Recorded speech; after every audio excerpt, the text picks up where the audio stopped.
Hello, എവിടാണ്? ഞാൻ ഇന്നൊരു കഥ പറയാനാ വന്നേ.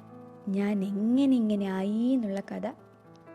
കുഞ്ഞിലേ മുതലേ കുത്തി വരയ്ക്കാൻ മിടുക്കിയായിരുന്നു.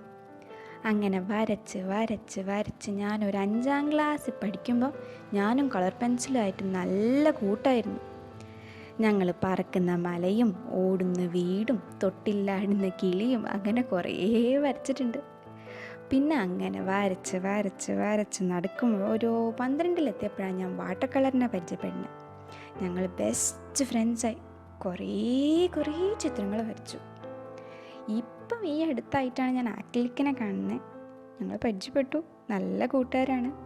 കുറച്ച് ചിത്രങ്ങളൊക്കെ വരയ്ക്കണുണ്ട്, ഇങ്ങനെ വരച്ചുകൊണ്ടിരിക്കണു.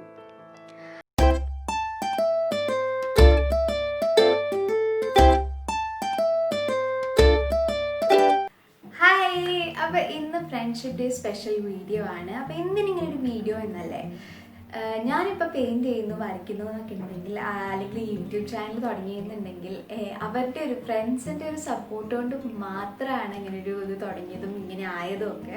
ഒരു ഭയങ്കര മേജർ സപ്പോർട്ട് അവരുടെ ഭാഗത്തുനിന്നുണ്ടായിരുന്നു. പ്രോബ്ലി അവർക്ക് തന്നെ അറിയുമെന്ന് എനിക്കറിയില്ല, ഇത് ഇങ്ങനെ ഇവരെ കാരണമാണ് ഞാനിപ്പോൾ ഇതൊക്കെ ചെയ്യുന്നതെന്നുള്ളതും. സോ അത് പറയാനും പിന്നെ അവരോട് ഒരുപാട് താങ്ക്സ് പറയാനും. അപ്പോൾ എന്നും അവരോട് ഒരുപാട് താങ്ക്സ്. റോക്കി അവനെ ഞാനൊരു ദിവസം വീഡിയോ കൊണ്ടുവരാം. അപ്പോൾ എന്നോട് കുറച്ച് പേര് ചോദിക്കുന്നുണ്ടായിരുന്നു എൻ്റെ എല്ലാ ആർട്ട് വർക്ക്സും ഒരു വീഡിയോ കാണിക്കൂ എന്നുള്ളത്. എല്ലാം കൂടി കാണിക്കാൻ പറ്റില്ല, പക്ഷേ എൻ്റെ കയ്യിൽ ഇപ്പോൾ ഉള്ള ആസ് ഓഫ് നൗ ഉള്ള വർക്കൊക്കെ ഞാൻ ഇവിടെ കാണിക്കാം കേട്ടോ.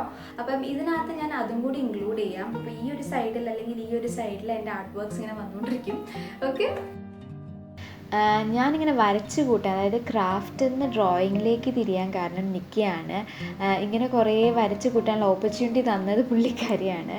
നമ്മൾ വരയ്ക്കായിരുന്നു നന്നായിട്ട്, അത്യാവശ്യം നല്ല രീതിക്ക് തന്നെ വരയ്ക്കായിരുന്നു. പക്ഷെ കൂടുതലും ഡ്രസ് ഡിസൈനിങ് ആ ഒരു രീതിക്കായിരുന്നു. പുള്ളിക്കാരി ഭയങ്കര ക്രിയേറ്റീവായിട്ട് ആയിരുന്നു. എന്നെയൊക്കെ വെച്ചപ്പോൾ ഭയങ്കര ക്രിയേറ്റീവ് ആയിരുന്നു പുള്ളിക്കാരി. സോ അന്ന് അവളിങ്ങനെ ഫുൾ ജോട്ട് ചെയ്ത് ഇങ്ങനെ വരച്ചിടും. അപ്പോൾ അതെനിക്ക് വന്നിട്ട് ഞാനതിനെ ഫുൾ വൃത്തിയാക്കി വരച്ച് ഫുൾ കളറൊക്കെ കൊടുത്ത് ഇങ്ങനെ ഡ്രസ്സ് പോലെയൊക്കെ ആക്കി ഡിസൈനിങ്ങിൻ്റെ ഒരു പരിപാടിയൊക്കെ ഉണ്ടായിരുന്നു അന്ന്. അപ്പോൾ ഇതിനൊക്കെ ഒരുപാട് താങ്ക്സ് പറയാൻ കാരണം എന്ന് വെച്ച് കഴിഞ്ഞാൽ അവരൊരു ഇനീഷ്യേറ്റീവ് എടുത്ത് ഞാനാണ് പ്രാക്ടീസ് ചെയ്യുന്നത്. അപ്പോൾ എന്നെ അവരിലൂടെ പ്രാക്ടീസ് ചെയ്യിപ്പിച്ചതിന് തന്നെ ഒരുപാടധികം താങ്ക്സ്. പിന്നെ ഞാൻ പെയിൻറ്റിങ് മാത്രമല്ല മെഹന്തിയൊക്കെ ചെയ്യാറുണ്ടായിരുന്നു അന്ന്, കുറച്ച് പോക്കറ്റ് മണിയൊക്കെ കിട്ടാൻ വേണ്ടിയിട്ട് അന്ന് കേട്ടോ. അപ്പം മെഹന്തിയൊക്കെ പ്രാക്ടീസ് ചെയ്യണം തന്നെ കൈ കിട്ടി അത്രയും നല്ലതെന്നാണല്ലോ. അപ്പോൾ എനിക്ക് എപ്പോഴും കൈ വെച്ചൊരു നേഹയായിരുന്നു, എൻ്റെ നെയ്ബറായിരുന്നു സൗദിയിലുള്ളപ്പോഴേ. So thanks a lot Neha. പിന്നെ എനിക്കൊരു കാര്യം പറയാനുള്ളതെന്ന് വെച്ച് കഴിഞ്ഞാൽ, ഞാൻ ഈ ചാനൽ തുടങ്ങിയപ്പം ഭയങ്കര സപ്പോർട്ടായിരുന്നു നേഹയുടെ ഭാഗത്തുനിന്ന്. കാര്യം ഇങ്ങനെയൊക്കെയാണ് സബിൻ്റെ കാര്യമൊക്കെ പറഞ്ഞപ്പോൾ എനിക്കറിയില്ല അവൾ എവിടെ നിന്നാണ് പൊക്കിക്കൊണ്ടുവന്നതെന്ന് എനിക്കറിയില്ല. അവൾ കാരണം എനിക്ക് 100 സബ്സ്ക്രൈബേഴ്സ് ഒരൊറ്റ ദിവസം കൊണ്ട് ഇങ്ങനെ ഒരു ഭയങ്കര ഹൈക്കായിരുന്നു അവൾ കാരണം. അവൾ അത്രയും ഷെയർ ചെയ്ത് അത്രയും ഫ്രണ്ട്സിനോടൊക്കെ പറഞ്ഞിട്ട് കഷ്ടപ്പെട്ടിരുന്ന് ചെയ്തതാന്ന് തോന്നുന്നു. പാവമുണ്ട് കേട്ടോ, ഒരുപാട് എഫേർട്ട് എടുത്ത് തന്നെ സപ്പോർട്ട് ചെയ്തിട്ടുണ്ടായിരുന്നു. അപ്പം ഞാൻ മുന്നത്തെ വീഡിയോസിലൊക്കെ പറഞ്ഞിട്ടുണ്ട്, ഞാൻ ആദ്യം ചെയ്തത് വാട്ടർ കളർ പെയിൻറ്റിങ് ആണ്, എൻ്റെ ഒരു ഫ്രണ്ട് തന്നിട്ടാണ് എന്നൊക്കെ. പക്ഷേ എനിക്ക് ഇതിനെ കൊണ്ട് എന്താ ചെയ്യേണ്ടതെന്ന് അറിയില്ല. അപ്പോൾ പെയിൻറ്റ് ഞാൻ വാങ്ങാറേ ഉണ്ടായിരുന്നില്ല. വെച്ചാൽ കൂടി വന്ന ആക്രിലിക്കൊക്കെ എനിക്കൊന്ന് ഞാൻ ഇപ്പോഴാണ് യൂസ് ചെയ്ത് തുടങ്ങിയത്. അന്നൊന്നും ഞാൻ ആക്രിലിക്ക് കണ്ടിട്ട് തന്നെയില്ല. വാട്ടർ കളർ വന്ന പിന്നെ സ്കൂളിലേക്ക് എന്നൊക്കെ പറഞ്ഞാൽ നമ്മുടെ കൊച്ചിലൊക്കെ ഇതാക്കുമ്പോൾ മറ്റേ ചെറിയ കേക്ക്സ് ഉണ്ടല്ലോ വട്ടം പോലെ, അതൊക്കെ യൂസ് ചെയ്തിട്ടുണ്ടെന്നല്ലാണ്ട് വേറെ എക്സ്പീരിയൻസ് ഒന്നും എനിക്ക് കണ്ടില്ല. അപ്പോൾ എൻ്റെ കേസിൽ എന്താ ഉണ്ടായെന്ന് വെച്ചാൽ, എനിക്ക് ബ്രഷ് ഡാഡി എവിടെ നിന്ന് കൊണ്ടു തന്നാണ്. പെയിൻറ്റ് ഒരു ഫ്രണ്ട് പറഞ്ഞു നീ ക്രാഫ്റ്റ് ഒക്കെ ചെയ്യുന്നല്ലേ, ഇത് വെച്ചോ, എനിക്ക് വേണ്ടെന്ന് പറഞ്ഞ് എനിക്ക് തന്നു. അപ്പോൾ ഞാൻ അന്നേരം വിചാരിച്ചിട്ട് ഇതുകൊണ്ട് ഞാൻ എന്താക്കും, അത് വാട്ടർ കളർ പെയിൻറ്റ്സ് ആയിരുന്നു. അപ്പോൾ അത് ഞാൻ എന്താക്കും എന്ന് ചോദിച്ചപ്പോൾ അവൾ തന്നല്ലേ എന്ന് വിചാരിച്ചു ഞാൻ വീട്ടിൽ കൊണ്ടുവച്ചു. ഒരു 1 വർഷം കഴിഞ്ഞു, 2 വർഷം കഴിഞ്ഞു. പിന്നെ ഇത് കാണുമ്പോൾ എനിക്ക് ഭയങ്കര കുറ്റബോധം. അവളെനിക്ക് തന്നല്ലേ ചെയ്യാൻ, ഞാൻ ചെയ്തില്ലല്ലോ, അയ്യോ അവൾക്കും ഉപയോഗിക്കപ്പെട്ടില്ല, എനിക്കും അത് പെയിൻറ്റ് വേസ്റ്റായി പോകുന്നുള്ളൊക്കെ ഒരു ഭയങ്കര സങ്കടം വന്നു തുടങ്ങി. പിന്നെ പെയിൻറ്റ് ബ്രഷും ഉണ്ട് പെയിൻറ്റും ഉണ്ട്, അപ്പം ഒരു കൈ നോക്കിയാലോ എന്ന് വിചാരിച്ചതൊക്കെ. അപ്പം നിക്കിത്തയാണ് എനിക്ക് ആ പെയിൻറ്റ് തന്നത്. ഈ സ്റ്റോറി ഞാൻ മുന്നേ ഒരു വീഡിയോ പറഞ്ഞിട്ടുണ്ട്, അപ്പം ഞാൻ റിപ്പീറ്റ് ചെയ്യണ്ടല്ലോ. അപ്പം അവൾ തന്നിട്ടാണ് എനിക്ക് ആദ്യം ഞാൻ വാട്ടർ കളർ പെയിൻറ്റിങ് ട്രൈ ചെയ്യുന്നതും. 2013 ഞാൻ ആദ്യമായിട്ട് വാട്ടർ കളർ പെയിൻറ്റിങ് ട്രൈ ചെയ്യുന്നത്. പിന്നെ ഞാൻ പരിചയപ്പെടുന്നത് ഗുവാഷ് പെയിൻറ്റ്സിനെയാണ്. അപ്പോൾ ഇതെനിക്ക് വാങ്ങി തന്നത് ഫാത്തിമയാണ്. ആദ്യമായിട്ട് ഗുവാഷ്, പക്ഷെ വാങ്ങി തരുമ്പോൾ എനിക്കൊന്നും അവൾക്കും അറിയേണ്ടായിരുന്നോ എന്ന് എനിക്കറിയില്ല കേട്ടോ. പക്ഷെ അതൊരു വേറെ ഡിഫറെൻറ്റ് കാറ്റഗറി ഓഫ് പെയിൻ്റ് ആണ്, ഇങ്ങനെയാണോ എന്നുള്ളതൊന്നും ഞാൻ വിചാരിച്ച വാട്ടർ കളറാന്ന് തന്നെയാണ് കേട്ടോ. അറിയില്ലല്ലോ എന്താണ് വാട്ടർ കളറിൻ്റെ ക്യാരക്ടറിസ്റ്റിക്സ് ഇങ്ങനെയാണെന്നൊന്നും അന്നൊന്നും അറിയില്ലല്ലോ. അപ്പോൾ ഇത് വാട്ടർ കളർ നല്ല രീതിക്ക് തന്നെ ചെയ്തു. പിന്നെ ഇടയ്ക്ക് ഞാൻ ഒരു സാറിനെ കാണിച്ചപ്പോൾ എനിക്ക് ഭയങ്കര ചീത്ത കിട്ടും. ലൈക്ക് ഇതെന്തിനാണ് വാട്ടർ കളർ ഇങ്ങനെയൊക്കെ ചെയ്യുന്നത്, അങ്ങനെ ഇങ്ങനെ. ഈ വാട്ടർ കളറിനെ ഞാൻ ഇങ്ങനെ ആക്കി ചെയ്തതല്ലല്ലോ, എന്തുകൊണ്ട് പെയിൻറ്റ് അങ്ങനെ വന്നു എന്ന് നോക്കിയപ്പോഴാണ് ഇതിൻ്റെ മുകളിൽ ഗോഷ് എന്ന് എഴുതി കണ്ടത്. അന്നാണ് ഞാൻ ആദ്യമായിട്ട് ഇതിൻ്റെ പേര് തന്നെ ശ്രദ്ധിക്കുന്നത്. അങ്ങനെ ടൈപ്പ് ചെയ്ത് നോക്കുമ്പോൾ ഗോഷ് എന്ന് പറയുന്നത് ഒരു entire different category of paints ആണ്. കുറച്ച് വാട്ടർ കളറിൻ്റെ ക്യാരക്ടറിസ്റ്റിക്സ് ഉണ്ട്, കുറച്ച് ആക്രിലിക്കിൻ്റെ ക്യാരക്ടറിസ്റ്റിക്സ് ഉണ്ട്. പക്ഷെ അങ്ങനെ ഒരു മിക്സ്ഡ് ആയിട്ടുള്ള ടൈപ്പ് ഓഫ് പെയിൻ്റ് ആണ്, കുറച്ചും കൂടി റേറ്റ് കൂടിയ സൈസ് പെയിൻറ്റ്. ഞാനൊക്കെ ആയിരുന്നു ജന്മ പെയിൻറ്റ് വാങ്ങിയിട്ടുണ്ടായിരുന്നില്ല. അപ്പോൾ അവൾ അന്നത് തന്നതിനെ കൊണ്ട് മാത്രമാണ് ഇങ്ങനൊരു പെയിൻറ്റ് ഉണ്ട് എന്നുള്ളതും ഞാൻ അതിൽ വർക്ക് ചെയ്യാൻ തുടങ്ങിയതും. ഞാൻ ആദ്യമായിട്ട് ക്യാൻവാസ് കാണുന്നത് എൻ്റെ ഒരു ഫ്രണ്ട് ശ്രേയ ചെയ്ത പെയിൻറ്റിങ്ങിലൂടെ. ഞങ്ങൾ 2 പെയിൻറ്റിങ് ഒരു ദിവസം സ്കൂളിൽ കൊണ്ടുപോകുന്നു, ഒരു ബോർഡിൻ്റെ മുകളിൽ ചെയ്തിട്ട്. ഞാൻ ഇത് എന്ത് ബോർഡായത്, ഇതെന്താ ഇങ്ങനെ. പക്ഷെ കാണാൻ നല്ല ഭംഗിയുണ്ടായിരുന്നു കേട്ടോ. എനിക്ക് ഒരു പെയിൻറ്റിങ് ഇപ്പോഴും ഓർമ്മയുണ്ട്, ഒരു സൺസെറ്റിൻ്റെ മുകളിൽ ഇങ്ങനെ ക്യാമലിൻ്റെ ഒരു ഡെസേർട്ട് പെയിൻറ്റിങ്. അപ്പോൾ ഞാൻ ചോദിച്ചാൽ ഇതെങ്ങനെ ഇങ്ങനെ ചെയ്യുന്നത്. അന്ന് ഭയങ്കര ഒരു അത്ഭുതമായിരുന്നു എങ്ങനെ ഇങ്ങനെ ചെയ്തു എന്നുള്ളത്. അപ്പോൾ പിന്നെ അവളങ്ങനെ പറഞ്ഞു തന്നു, അതിൻ്റെ ഡീറ്റെയിൽ ആയിട്ട് അവളാണ് പറഞ്ഞു തന്നൊക്കെ. അപ്പം അന്നൊന്നും എനിക്ക് അറിയണ്ടായിരുന്നില്ല AB ഡ്രോയിങ്ങിൻ്റെ മീനിങ്ങിന് ABCD അറിയണ്ടായിരുന്നില്ല കേട്ടോ. അപ്പം അന്ന് ഇവരുടെ അടുത്ത് കാണാനും ഇവരുടെ അടുത്ത് കാര്യങ്ങൾ അറിയാനും ഭയങ്കര ഒരു ഉത്സാഹമായിരുന്നു. ഓക്കെ, ഇങ്ങനെയൊക്കെയാണല്ലേ എന്നുള്ള രീതിക്ക്. പിന്നെ എനിക്കൊരാളെ പറ്റി പറയാനുള്ളത് ഐശ്വര്യയാണ്. എനിക്ക് തോന്നുന്നു ഈ ചാനലിനെ ബേസ് ചെയ്ത് നോക്കുകയാണെങ്കിൽ ഭയങ്കര ഇമ്പോർട്ടൻ്റ് ഒരു വ്യക്തിയാണ്. കാരണം ഞാൻ ഈ ചാനൽ തുടങ്ങാൻ കാരണം അവളാണ്.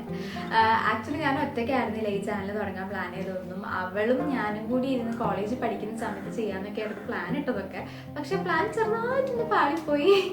പക്ഷെ എന്നാലും ഇപ്പോഴും അവൾ ഭയങ്കര സപ്പോർട്ടാണ്. അവൾ കുറേ വിളിച്ചിട്ട് ഇങ്ങനെ ഐഡിയാസ് പറഞ്ഞു തരാനും ഇങ്ങനെ ചെയ്യുക അങ്ങനെ ചെയ്യുന്നൊക്കെ പറഞ്ഞ് ലീഡ് ചെയ്യാനും ഇതൊക്കെ ഭയങ്കര സപ്പോർട്ടാണ്. പിന്നെ അവളെ പറ്റിയൊരു കാര്യം വെച്ചാൽ അവൾ ഭയങ്കര പെർഫെക്ഷനിസ്റ്റ് ആണ്. ഇതൊക്കെ അവൾ ചെയ്യുന്ന വർക്ക് ഭയങ്കര പെർഫെക്റ്റ് ആയിട്ട് ചെയ്യുക എന്നുള്ളൊരു ആറ്റിറ്റ്യൂഡുള്ള ഒരാളാണ്. പിന്നെ അവളെ വർക്ക്സ് പറയാൻ കേട്ടോ, അടിപൊളി വർക്ക്സ് കാണും. വല്ലപ്പോഴൊക്കെ ചെയ്യുള്ളൂ, പക്ഷെ ആ ചെയ്യുന്ന സംഭവം ഹാൻഡ്സ് ഓഫ്, അതെനിക്ക് പറയാതിരിക്കാൻ വയ്യ. ഞാൻ നേരത്തെ ഒരു വീഡിയോയിൽ ഓൾറെഡി ഷർട്ടറിനെ പറ്റി മെൻഷൻ ചെയ്തിട്ടുണ്ടായിരുന്നു. അതായത് നമ്മുടെ തമ്മിലും സബ് ടൈറ്റിൽസും, എനിക്കറിയില്ല നിങ്ങൾക്ക് അറിയുന്നുണ്ടോയെന്ന്, സബ് ടൈറ്റിൽസ് ആഡ് ചെയ്യുന്നുണ്ട് ഇംഗ്ലീഷിൽ. ഒരു 2 ദിവസം കഴിഞ്ഞിട്ട് അല്ലെങ്കിൽ 1 ദിവസം കഴിഞ്ഞിട്ടൊക്കെയാണ് ആഡ് ചെയ്യുന്നത്. കാരണം ഞാനല്ല ആഡ് ചെയ്യുന്നത്, ഈ പുള്ളിക്കാരനാണ് ആഡ് ചെയ്ത് തരുന്നതൊക്കെ. കാരണം അതും കൂടി ഞാൻ ഏറ്റെടുത്ത് കഴിഞ്ഞാൽ ചിലപ്പോൾ ഒന്നും നടക്കലുണ്ടാവില്ല. അപ്പോൾ ഈ 2 കാര്യം. പിന്നെ ഡിജിറ്റൽ സപ്പോർട്ട്, അതായത് ഇപ്പം ഞങ്ങൾ കുറച്ച് പ്ലാൻസ് ഒക്കെ ഉണ്ട്, ലൈക്ക് ഇൻസ്റ്റയിൽ കുറച്ച് ഫോട്ടോസൊക്കെ ഇടണം എന്നൊക്കെ. എൻ്റെ എഡിറ്റിങ്ങിൻ്റെ ലെവൽ നിങ്ങൾക്കറിയാമല്ലോ എത്ര മോശമാണ്. അപ്പം എന്നെക്കാട്ടും കുറച്ച് ബെറ്റർ ആയതിനെ കൊണ്ട് it's hand over to him. പിന്നെ ഞാൻ മിസ് ചെയ്യാൻ പാടില്ലാത്ത കുറച്ച് ഗ്രൂപ്പ് ഓഫ് ആൾക്കാരാണ് എൻ്റെ യൂട്യൂബ് ചാനൽ കണ്ട് അതിൽ കമൻറ്റ് ചെയ്യുന്ന ആൾക്കാരും ഡൗട്ട്സ് ചോദിക്കുന്ന ആൾക്കാരും. ആ ഗ്രൂപ്പ് ഓഫ് ഫ്രണ്ട്സ് ലൈക്ക് നേരിട്ട് കണ്ടിട്ടില്ല, but then they are like really important. അവരുടെ റെസ്പോൺസും അവരുടെ ആ ഒരു സപ്പോർട്ടും കൊണ്ടാണ് ഞാൻ ഈ ചാനൽ രീതിയിൽ നോക്കുകയാണെങ്കിൽ ഈ ഒരു ലെവലിൽ എത്തിയത്. അല്ലെങ്കിൽ ഇപ്പോൾ കൂടുതൽ ഇപ്പം പണ്ടത്തെ നോക്കുമ്പോൾ കുറച്ചും കൂടി കൂടുതൽ ആൾക്കാരെ അറിയുന്നുണ്ട്, അവർക്ക് സഹായിക്കാൻ പറ്റുന്നുണ്ട് എന്നാലാവുന്ന രീതിയിൽ. അപ്പം ഈ ഒരു ഗ്രൂപ്പ് ഓഫ് ഫ്രണ്ട്സിനും ലൈക്ക് നേരിട്ട് കണ്ടിട്ടില്ല, but then these people means a lot to me. അപ്പം ഇവരോടും ഒരുപാട് താങ്ക്സ്. നിങ്ങൾക്ക് എന്തായാലും ഞാൻ കുറേ അധികം ട്യൂട്ടോറിയൽസും കാര്യങ്ങളൊക്കെ ചെയ്യും. അതിൽ എന്താ പറയുക, ഈ മൈനർ ടെക്നിക്കൽ എറേഴ്സൊക്കെ ഉണ്ടെങ്കിലും അല്ലെങ്കിൽ എന്തെങ്കിലുമൊക്കെ തെറ്റുണ്ടെങ്കിൽ പറഞ്ഞു തരിക, സപ്പോർട്ട് ചെയ്യുക. ഈ സപ്പോർട്ടിന് ഒരുപാട് താങ്ക്സ് കേട്ടോ. ഇവർ മാത്രമല്ല കേട്ടോ ഫ്രണ്ട്സ് എന്ന് പറയുക, ഇവർ ജസ്റ്റ് എന്താ പറയുക എൻ്റെ ആർട്ട് ലൈഫിൽ മേജർ ഒരു ഭയങ്കര ഇമ്പോർട്ടൻറ്റ് റോള് പ്ലേ ചെയ്ത ആൾക്കാരാണ്. അതല്ലാണ്ട് ഒരുപാടധികം ഫ്രണ്ട്സ് ഉണ്ട്, വർഷ, ദീദി, അഞ്ജന, പിന്നെ കുറേ ആൾക്കാരുണ്ട്. ഇങ്ങനെ പേരെടുത്ത് ഓർത്തെടുത്ത് പറയുകയാണെങ്കിൽ ഒരുപാടധികം ആൾക്കാരുണ്ട്. അപ്പം അത് ഡിഫറെൻ്റ് ഇപ്പോൾ നിങ്ങൾ പറയണ്ടാവും ഞങ്ങളൊന്നും ഫ്രണ്ട്സ് അല്ലെങ്കിൽ ഞാൻ ചോദിച്ചിട്ട് വരുമൊന്നും വേണ്ട. അങ്ങനെയല്ല, എൻ്റെ ആർട്ട് ലൈഫിൽ ഭയങ്കര ഒരു ഇമ്പോർട്ടൻസ് ഉള്ള ആൾക്കാരെ ഒന്ന് മെൻഷൻ ചെയ്ത് അവരോട് ഒരുപാടധികം താങ്ക്സ് പറഞ്ഞു എന്നേ ഉള്ളൂ. സോ അങ്ങനെയൊക്കെ സപ്പോർട്ട് ചെയ്യുന്ന കുറച്ചധികം ആൾക്കാരുണ്ട് എൻ്റെ ലൈഫിൽ. അപ്പോൾ ഇവർക്ക് എനിക്കൊന്നും ഇത്രയും ഇമ്പോർട്ടൻ്റ് ആണ് ഇവർ എന്നുള്ളത് ഇവരറിയുന്നുണ്ടോ എന്നറിയില്ല. കാരണം ഇവരുടെ ഇൻസ്പിറേഷനും ഇവരുടെ സപ്പോർട്ടും കൊണ്ടാണ് ഞാൻ ഈ ഒരു ലെവലിലായത്. അപ്പോൾ ഞാൻ ഇത് പറയാൻ കാര്യം എന്താണെന്ന് വെച്ച് കഴിഞ്ഞാൽ, അപ്പം നിങ്ങൾക്കും ഇങ്ങനെ ഫ്രണ്ട്സ് ഉണ്ട് ആർട്ട് ഫീൽഡിൽ അല്ലെങ്കിൽ ഇങ്ങനെ ചെയ്യുന്ന ഫ്രണ്ട്സ് ഉണ്ട്, നിങ്ങൾക്ക് എന്തെങ്കിലും രീതിയിൽ അവരെ സഹായിക്കാൻ പറ്റുകയാണ്, സപ്പോർട്ട് ചെയ്യാൻ പറ്റുകയെന്നുണ്ടെങ്കിൽ സപ്പോർട്ട് ചെയ്യുക. അവർക്ക് ഇറ്റ് മീൻസ് എ ലോട്ട്. അതായത് നിങ്ങൾ ചിലപ്പം വിചാരിക്കുന്നുണ്ടാവും ഞാനിത് ചെയ്തതിനെ കൊണ്ട് എന്തെങ്കിലും കാര്യമുണ്ടോ, പക്ഷേ ഒന്ന് ആലോചിച്ച് നോക്കി, എനിക്ക് അന്നാളെ പെയിൻറ്റ് തന്നിട്ടുണ്ടായിരുന്നില്ല എന്നുണ്ടെങ്കിൽ ഞാൻ ഒരിക്കലും എനിക്ക് തോന്നുന്നില്ല ഞാൻ പെയിൻറ്റ് തൊടുകയുണ്ടായിരുന്നു. എനിക്ക് ബ്രഷ് അത്രയ്ക്ക് ഇഷ്ടമായിരുന്നില്ല യൂസ് ചെയ്യുക. കാരണം ബ്രഷിനോട് ഇങ്ങോട്ട് പറഞ്ഞാൽ ബ്രഷ് അങ്ങോട്ട് പോകും. അപ്പം അങ്ങനെയൊക്കെ നോക്കുകയാണെങ്കിൽ അപ്പം നിങ്ങൾക്ക് എന്തെങ്കിലും രീതിക്ക് ആരെങ്കിലുമൊക്കെ സപ്പോർട്ട് ചെയ്യാൻ പറ്റുകയാണെന്നുണ്ടെങ്കിൽ ജസ്റ്റ് ഡു ദാറ്റ്. അപ്പോൾ എൻ്റെ ഫ്രണ്ട്സിനൊക്കെ അറിയുമോ എന്ന് എനിക്കറിയില്ല. അപ്പോൾ ഞാൻ ജസ്റ്റ് ഇന്ന് അവരെയും കൂടി ഒന്ന് അറിയിക്കാൻ വിചാരിച്ചിട്ടാണ് ഇങ്ങനെ ഒരു വീഡിയോ ചെയ്തത്.